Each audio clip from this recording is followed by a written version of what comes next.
when we reached a clearing. And I saw some movement in the bushes, and I just felt something was wrong. I began to wonder if my eyes were affecting me.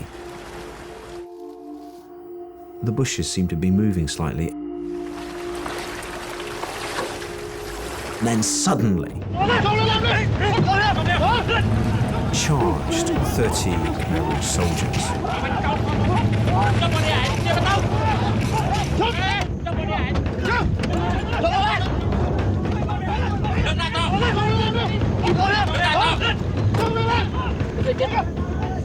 I kept thinking, what am I going to do? What am I going to do? I have to do something. There's nothing I can do except choose my attitude. I feel very scared at that time. Stand still. When the Khmer Rouge kidnap anybody, they were killed. Chris, he didn't scare, he looked normal.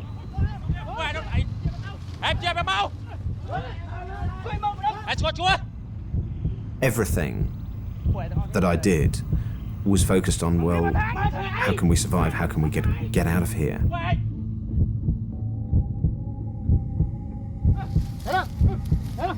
I thought about every gesture, every move, every blink of an eye.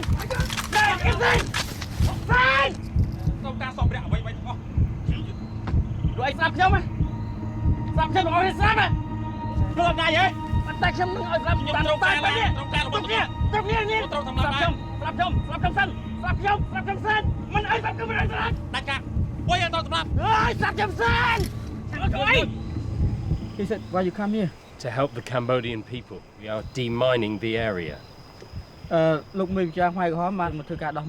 We are a neutral organization working in Cambodia to help the Cambodian people.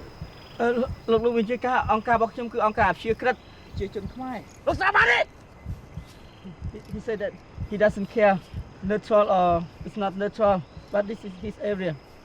He tried to say more words, you're going to kill us. And then they tell us to take our clothes off.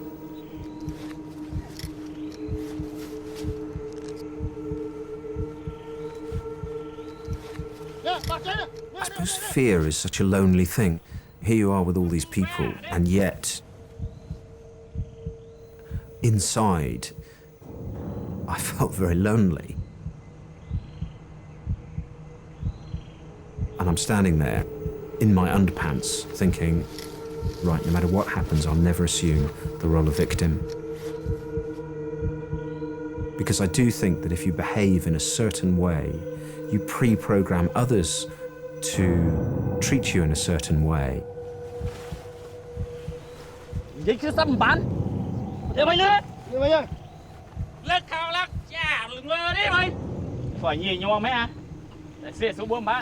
me to get in the Land Rover. I'll push things as far as I can. If I go too far, I'll take a step backwards very quickly. Mr. Hoon, please tell the commander that I will be happy to meet with his commander tomorrow, but my organization will not allow us to go today. Look, maybe chia ca cột con sông ai chứ lụng. He said no, you have to go to see his commander today. I'm now a Khmer Rouge prisoner of war. Which way? Flow now, look, flow now. Let's go straight.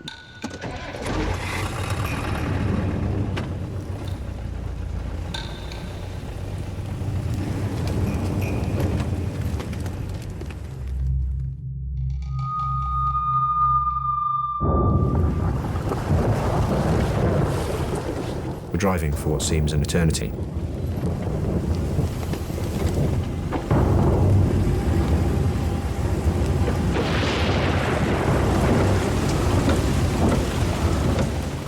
And then the most heavy monsoon rain.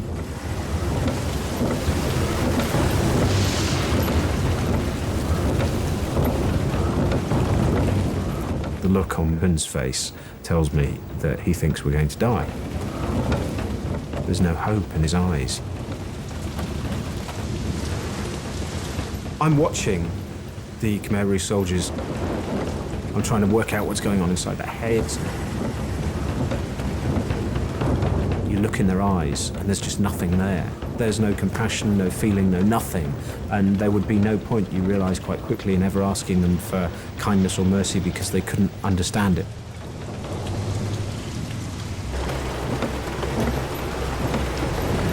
Mr. Home, Yes. I'm going to ask the commander if he knows this area well. Look, maybe you can go look squad the money. He said he lived in this area for 30 years now. All the time we're trying to keep things polite, trying to communicate on their level. You have a wife and children. Look, maybe you can.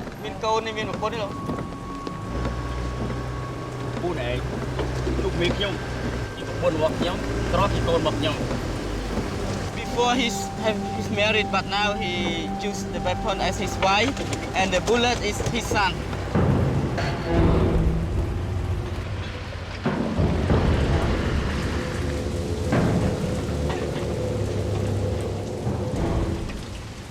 The Russian-made ZIL truck may have confused the Khmer Rouge. Their enemies have been using Russian military advisors for many years. Perhaps they think that's what Chris is really doing in Cambodia.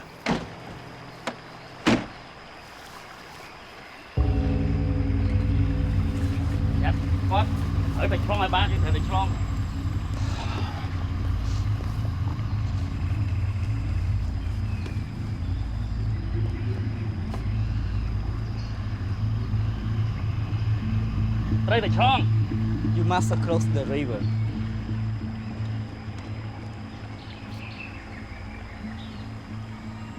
Tell the commander to send one of his men through the river first.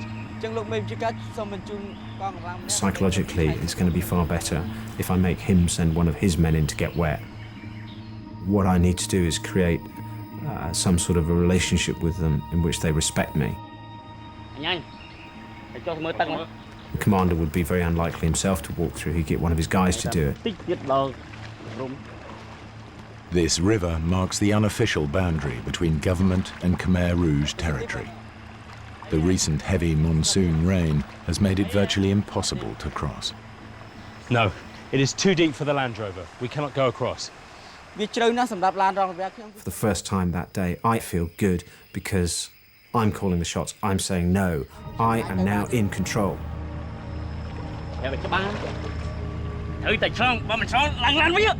So you must cross the river. If you're not across, go back to the Land Rover. Let's go. The Khmer Rouge soldiers are nervous. Until they cross, they're worried they could be attacked by government troops. I speak to my driver and I say, look, you must listen to everything the soldiers are saying. Tell me what's going on. Be fine.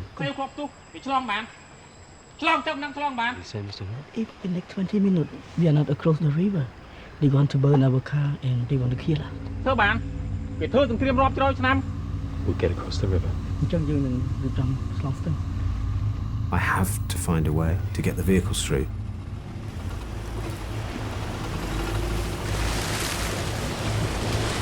We get into the middle of this fast-flowing stream at 2'6" of water, and I have a few anxious moments as I see the water starting to come under the doors.